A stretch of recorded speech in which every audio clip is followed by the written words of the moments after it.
आज श्रवण करें शीतला माता की व्रत कथा। किसी गांव में एक वृद्ध महिला रहती थी। उसके एक बेटा था। वह बहुत गरीब थी। उसके घर में कई बार खाने को भी कुछ नहीं रहता था। उसकी झोपड़ी भी गांव से दूर अलग बनी हुई थी।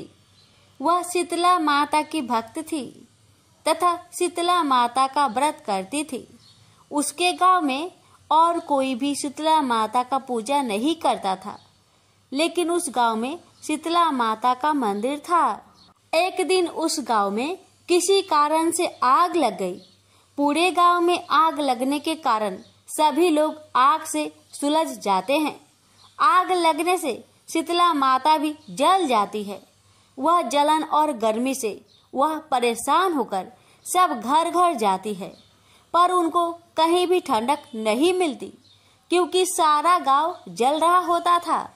तो माताजी कुम्हार के बाड़े में जाती है, जिससे उन्हें वहां ठंडी मिट्टी मिल सके।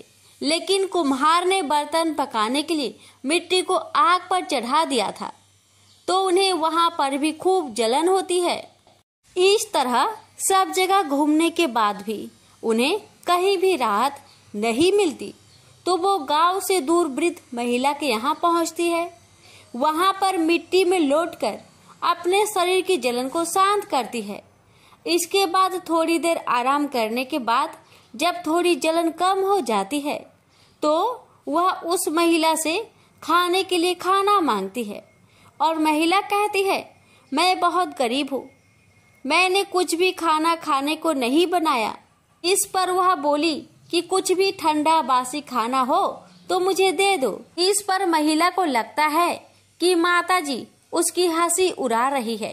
तो महिला बोलती है कि माताजी, मुझ गरीब के पास कुछ भी नहीं है, कल की बासी ज्वार की रोटी रखी हुई है। इस पर माताजी बोली कि जो है वही दे दो।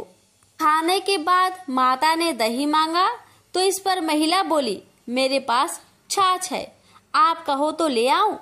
छाछ को पीकर उनको आराम मिला।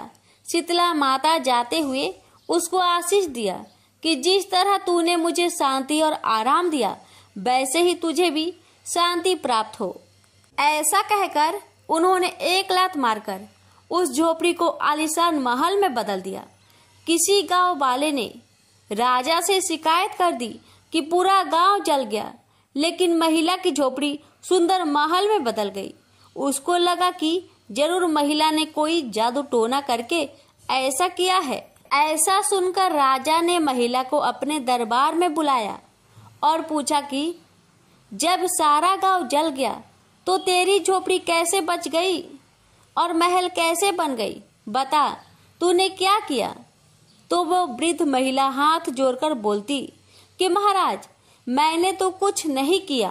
कल जब सारे गांव में आग लग गई तो शीतला माता भी जल गई थी और मेरी झोपड़ी गांव के बाहर होने के कारण जल नहीं पाई। तो ठंडा स्थान ढूंढते ढूंढते शीतला माता मेरी झोपड़ी में आराम करने आई। फिर उन्होंने खाना मांगा, लेकिन मेरे घर तो कुछ भी नहीं था। मेरे पास तो बासी ज्वार की रोटी और मीठा पड़ा हुआ था। वो मैंने उन्हें परोस दिया, जिससे उनकी भूख शांत हो गई। तो उन्होंने मुझे आशीर्वाद दिया कि जैसा सुख और शांति तूने मुझे दिया, वैसे ही सुख शांति तुझे भी मिले। और अंत में जाते जाते उन्होंने मेरी झोपड़ी को महल में बदल दिया। इसलिए यह सब चीजें मुझे शीतला माता की कृपा से मिली हुई है। उसी दिन से राजा ने पूरे गांव में मुनादी करवा दी कि होली के बाद आने वाली सप्तमी को शीतला सप्तमी का व्रत बसोरा के नाम से जाना जाएगा और एक दिन पहले का बना हुआ ठंडा बासी खाना खाएंगे। और उस दिन से सब शीतला माता की पूजा करते और बासी खाते हैं। इस कथा को पढ़ने से घर की दरिद्रता का नाश होने के साथ ही सभी मनोकामना पूरी होती है। इस कथा को सप्तमी हो या फिर अष्टमी हो, दोनों दिन श्रवण किया जाता है। प्रेम से बोलिए शीतला माता की जय। पथवारी माता की कहानी। एक बार पथवारी माता पाल और विनायक जी में झगड़ा हो गया। सब आपस में स्वयं को बड़ा बताने लगे। इतने में एक ब्राह्मण का लड़का आया। पाल पथवाड़ी गजानन जी ने उसे रोका और कहा, लड़के रुक जा और हमारा न्याय कर।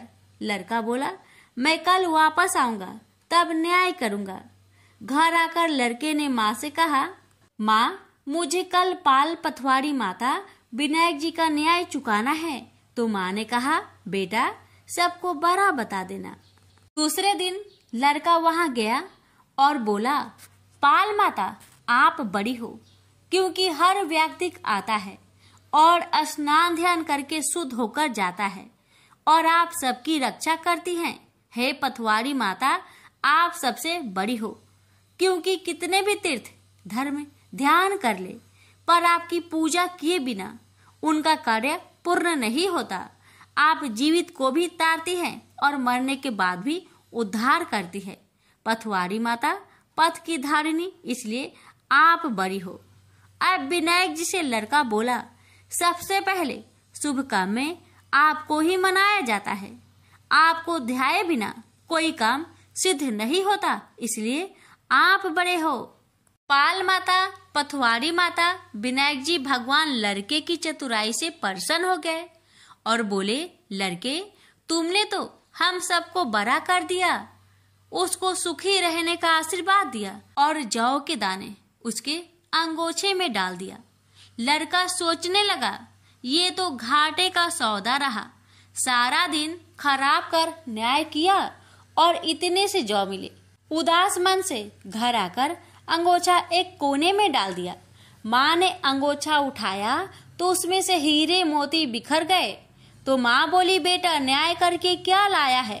लड़का बोला, माँ कोने में जो पड़ा है देख लो। वहां गई, देखा हीरे मोती का ढेर लगा है, हीरे मोती जगमगा रहे हैं। माँ अत्यधिक प्रसन्न हो गई। माँ ने बेटे को बुलाया और कहा, बेटा आज तो पाल माता पथवाड़ी माता विनायक जी भगवान आज तो हम पर प्रसन्न हुए हैं। माँ बेटे बहुत प्रसन्न हुए। हे भगवान, जैसा पाल माता पथवाड़ी माता विनायक जी भगवान ने लड़के को दिया, वैसे सबको देना। कहानी कहने सुनने हुक्कर भरने वालों को सुख समृद्धि धन्य धान्य देना। प्रेम से बोलिए, पाल पथवाड़ी विनायक भगवान की जय।